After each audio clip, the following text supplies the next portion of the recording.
ശ്രീചിത്ര ഇൻസ്റ്റിറ്റ്യൂട്ടിൽ ആശുപത്രി ഉപകരണങ്ങൾ ഇല്ലാത്തതിൻ്റെ പേരിൽ മാറ്റിവെച്ച ശസ്ത്രക്രിയകൾ പുനരാരംഭിച്ചു.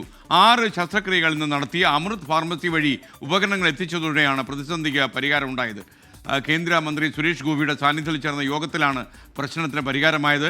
24 ബിഗ് ഇമ്പാക്ട് ഈ വാർത്തയിൽ ഇടപെട്ട് കേന്ദ്രമന്ത്രി സുരേഷ് ഗോപി തന്നെ ഇപ്പോൾ പ്രൈം ടൈമിൽ ടെലിഫോൺ ലൈനിൽ ചേരുകയാണ്. നമസ്കാരം. എന്തായാലും നല്ല കാര്യം, അങ്ങേക്കൊരു അഭിനന്ദനം. കാരണം രോഗികളെ വലയ്ക്കുന്ന ഒരു പ്രശ്നമായിരുന്നു ഈ ശസ്ത്രക്രിയ മുടങ്ങുന്നു എന്നുള്ളത്. എന്തായാലും അതിനെല്ലാം പ്രശ്നം എല്ലാം പരിഹരിക്കപ്പെട്ടു, ശസ്ത്രക്രിയകളൊക്കെ ആരംഭിച്ചു. Thank you. മറ്റു വിവരങ്ങൾ എന്തൊക്കെയാണ്? ഇന്നലെ HLL-ുമായിട്ട് അവര് ചർച്ച നടത്തി. ഞാൻ ഇരിക്കുമ്പോൾ തന്നെ ഏതാണ്ട് തീരുമാനത്തിലെത്തിയതാണ്. പക്ഷെ അവിടുത്തെ ഡോക്ടേഴ്സും പ്രധാനപ്പെട്ട ഡോക്ടേഴ്സും ഡയറക്ടറും ബാക്കി അഡ്മിനിസ്ട്രേഷനും ഒന്നുകൂടി ഇരുന്ന് ഒരു മെമ്മറാൻഡം ഓഫ് അണ്ടർസ്റ്റാൻഡിംഗ് ഉണ്ടായി. അതിന്റെ ഒരു പശ്ചാത്തലത്തിൽ ഇന്ന് എഗ്രിമെന്റ് സൈൻ ചെയ്ത് കാത്ത് ലാബിലേക്കുള്ള മെറ്റീരിയൽ സപ്ലൈയും ആരംഭിച്ചു കഴിഞ്ഞു.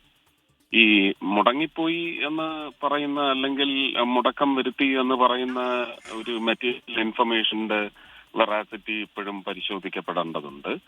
പക്ഷെ അങ്ങനെ വലിയ കേടുപാടുകളൊന്നും കൂടാതെ തന്നെ ഇത് പുനഃക്രമീകരിക്കാൻ ഉള്ള ഒരവസരം തീർച്ചയായിട്ടും ഉണ്ടായി ഇന്നലത്തെ ചർച്ചയിലൂടെ. ഇത് ശരിക്കും ഒരു ഇന്ററിം അറേഞ്ച്മെന്റ് ആണ്. ഇത് ഗവൺമെന്റ് ഓഫ് ഇന്ത്യയുടെ പോളിസിയാണ്. ജെം പോർട്ടലിലൂടെ എടുക്കുന്ന ഉൽപ്പന്നങ്ങൾ അതിൽ 25% മേക്ക് ഇൻ ഇന്ത്യ കമ്പോണന്റ് ഉണ്ടാവണമെന്ന് പറയുന്നത് മാൻഡേറ്ററി നോട്ടാണ്.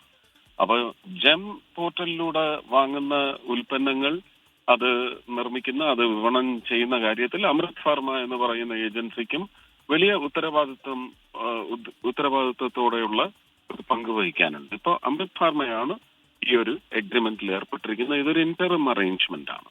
ഞാൻ അറിഞ്ഞത് ശരിയാണെങ്കിൽ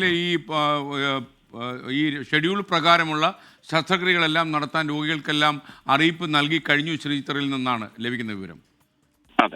അതെ. അപ്പൊ അതൊക്കെ അവിടുത്തെ ഒരു ഫൈനൽ നോട്ടായിരിക്കും.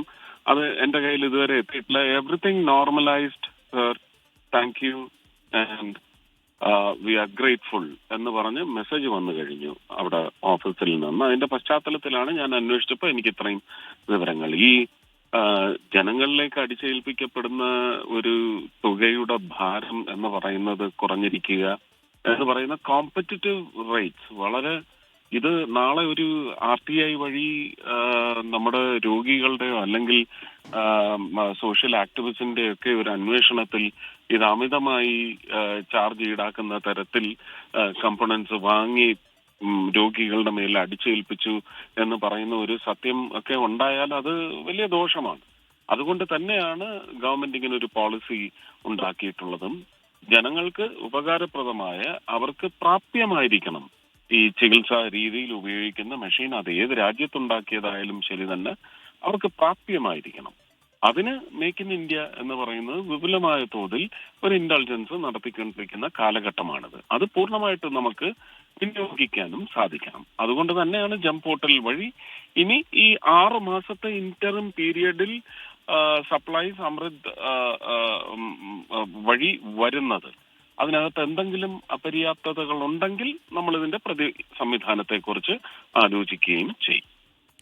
എന്തായാലും വളരെ നന്ദി. ഈ വാർത്ത പുറത്തെത്തിച്ച നമ്മൾ യഥാർത്ഥം ഇത്ര വേഗം ഇത് പരിഹരിക്കപ്പെടുമെന്ന് പ്രതീക്ഷിച്ചില്ല. എന്തായാലും താങ്കളുടെ ഇടപെടൽ വളരെ നന്നായി. Thank you once again. അവിടുത്തെ അഡ്മിനിസ്ട്രേഷനും ഡോക്ടേഴ്സും എല്ലാം അത്രമാത്രം ചർച്ചകളിൽ ഒരുപക്ഷെ ഡെലിബറേറ്റ് ചെയ്ത പോയിന്റ്സിൽ വിശ്വാസം അർപ്പിച്ചു. അവരെല്ലാം വൻതോതിൽ സഹകരിച്ചു. അതുകൊണ്ട് കൂടിയാണ് ഇത് എത്രയും പെട്ടെന്ന് നമുക്ക് പരിഹരിക്കാൻ സാധിച്ചത്. Okay, thank you Shri Suresh Gopi നമുക്കൊപ്പം ഈ ലൈവിൽ ചേർന്നതിന്. Thank you.